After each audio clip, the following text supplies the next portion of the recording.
In the heart of Delhi, standing quietly inside the Qutb complex, is a 1,600-year-old mystery, a single pillar of iron, forged in ancient India, weighing more than 6 tons.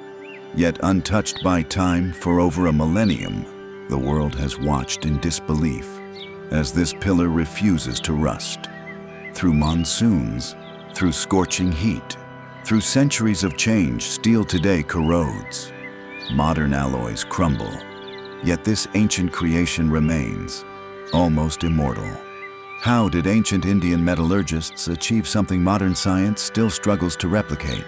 Tonight we journey into one of India's most extraordinary engineering marvels. This is the Iron Pillar of Delhi. The Iron Pillar was not originally built in Delhi. It stood hundreds of kilometers away, possibly at Udayagiri or somewhere in central India. Before being moved centuries later, most historians trace it back to the reign of Chandragupta II, around 400 CE, a time when metallurgy in India reached heights the world had not yet imagined. The pillar itself is over 7 meters tall, forged from almost pure wrought iron, a feat that should have been impossible with the technology historians claim existed at the time. Inscriptions carved on its surface praise the king's victories and hint at a lost era of scientific mastery. But what makes the pillar unforgettable is not just its size, it is its impossible endurance. But here is the real question. How did ancient Indian metallurgists create Missa white, 1,300 years before Western science even discovered it? This protective layer grows slowly, molecule by molecule, forming a skin that seals the pillar from rust, a self-healing armor. Not by chance, but by design. Creating a 7-meter pillar from pure wrought iron is not a simple task even today, but ancient Indian craftsmen achieved it using forge welding, heating dozens of small iron pieces until they glowed white and hammering them together into a single monolith. No cracks, no air pockets, no weak points. This required temperatures above 1,300 degrees Celsius, dangerously high, nearly beyond the capability of ancient furnaces in most of the world. But in India, a metallurgical tradition had already mastered high-carbon iron, steelmaking, and advanced smelting. The same civilization that produced wootz steel, the legendary material that formed the Damascus blades.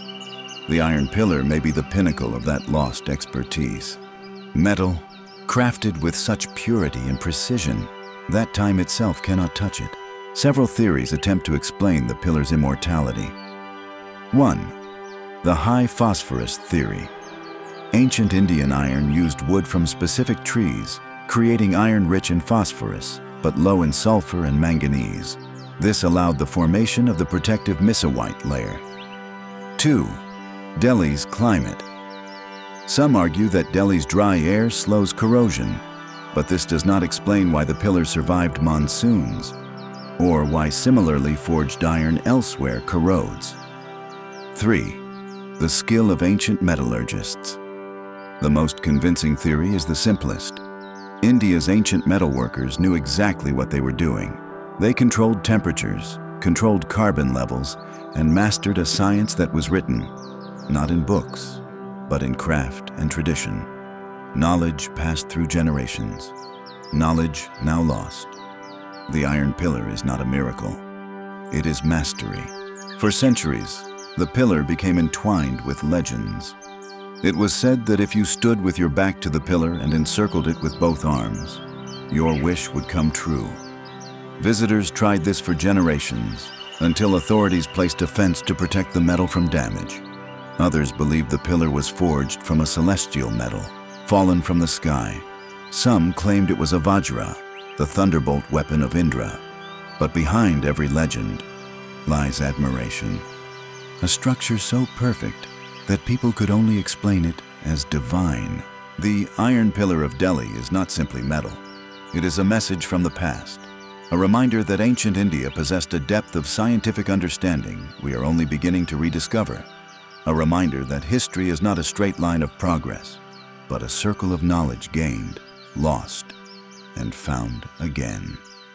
As the modern world rushes forward, this quiet pillar stands still, watching centuries pass, empires rise and fall, kings come and go, yet it remains uncorroded, unbroken, unforgettable, a silent proof that the ancients knew far more than we imagine.